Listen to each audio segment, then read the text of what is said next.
क्या राजस्थान में होने वाले विधानसभा चुनाव से ठीक पहले कांग्रेस को लग सकता है बड़ा झटका? दरअसल ये सवाल इसलिए उठ रहा है क्योंकि कुछ मीडिया रिपोर्ट्स में यह दावा किया जा रहा है कि राजस्थान में होने वाले विधानसभा चुनाव से ठीक पहले राज्य में कांग्रेस के टिकट पर लोकसभा का चुनाव लड़ चुके कई नेता बीजेपी के संपर्क में हैं। दरअसल राजस्थान में होने वाले विधानसभा चुनाव के लिए अब बहुत कम समय बचा है। राजस्थान का चुनाव अब दिलचस्प मोड़ पर पहुंचता नजर आ रहा है। कांग्रेस और बीजेपी दोनों ही एक दूसरे के गढ़ में सेंधमारी कर रहे हैं। राजस्थान में सरकार रिपीट के लिए एड़ी से चोटी तक का जोर लगा रही है। कांग्रेस के सामने उन्हीं के कई नेता चुनौती बनकर सामने आ रहे हैं। विधानसभा चुनाव में टिकट न मिलने से निराश होकर बगावत करने वाले नेताओं को अब संगठन द्वारा मनाने का सिलसिला भी शुरू हो गया है। वहीं टिकट नहीं मिलने से कुछ नेता कांग्रेस छोड़कर बीजेपी में भी शामिल हो गए हैं और कुछ नेता बीजेपी को छोड़कर कांग्रेस में शामिल हो रहे हैं, जबकि कुछ और नेता पार्टी छोड़ने की कतार में है, सूची में है। वहीं चुनाव से पहले नेताओं का बयानबाजियों का दौर भी लगातार जारी है। ऐसे में अब दावा यह किया जा रहा है कि कांग्रेस के कई दिग्गज नेता बीजेपी के संपर्क में हैं। आपको बता दें कि साल 2019 में कांग्रेस से लोकसभा चुनाव लड़ चुकी ज्योति मिर्धा, ज्योति खंडेलवाल और सुभाष महरिया पहले ही बीजेपी का दामन थाम चुके हैं। अब सूत्रों से मिली जानकारी के अनुसार कांग्रेस के टिकट पर 2019 लोकसभा चुनाव लड़ चुके 5 सांसद प्रत्याशी अगले 2 दिनों में बीजेपी का दामन थाम सकते हैं। इसमें से उदयपुर संभाग, हाड़ौती संभाग के नेता बीजेपी के संपर्क में बताए जा रहे हैं। गौरतलब है कि राजस्थान में 2019 के लोकसभा चुनावों में कांग्रेस का एक भी प्रत्याशी नहीं जीता था। प्रधानमंत्री नरेंद्र मोदी की प्रचंड लहर में कांग्रेस के दिग्गज नेता भी ताश के पत्तों की तरह ढह गए थे।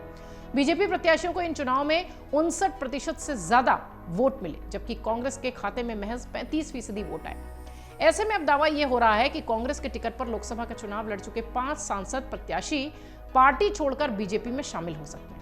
आपको बता दें कि अभी हाल ही में जयपुर में कांग्रेस के कई नेता बीजेपी में शामिल हुए हैं। इनमें कांग्रेस के पूर्व विधायक और पूर्व मंत्री और लोकसभा चुनाव लड़ चुके प्रत्याशी भी शामिल हैं। इस बीच मध्य प्रदेश के पूर्व मुख्यमंत्री और पीसीसी चीफ कमलनाथ का भी बड़ा बयान सामने आया है।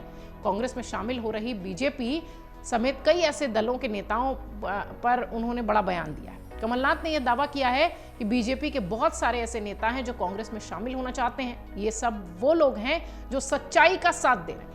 कांग्रेस में शामिल होने वाले नेताओं को मध्य प्रदेश की भावना समझ आ रही है, इसलिए वो कांग्रेस ज्वाइन करना चाहते हैं। आपको बता दें कि राजस्थान में विधानसभा चुनाव के लिए सभी पार्टियां अपने अपने उम्मीदवार उतार चुकी हैं और चुनावी घोषणाएं कर रही हैं। कांग्रेस द्वारा प्रत्याशियों की लिस्ट जारी किए जाने के साथ ही राजस्थान का सियासी पारा और ज्यादा बढ़ा है। वहीं राजस्थान की बात करें तो यहाँ 25 नवंबर को एक ही चरण में वोटिंग होनी है और 3 तारीख को नतीजे बाकी राज्यों के साथ आ रहे हैं।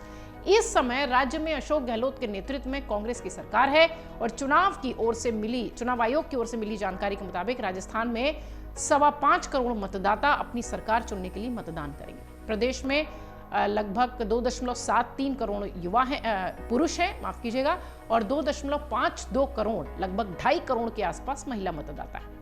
राजस्थान में सरकार किसकी बनेगी ये निर्धारित करने में 22 लाख नए वोटर्स की भूमिका बहुत अहम होगी, जो कि पहली बार वोटिंग करने वाले हैं। अगर आप ये वीडियो YouTube पर देख रहे हैं तो हमारे चैनल को सब्सक्राइब करें और बेल आइकन को दबाना ना भूलें। अगर आप Facebook पर ये वीडियो देख रहे हैं तो हमारे पेज को लाइक करें।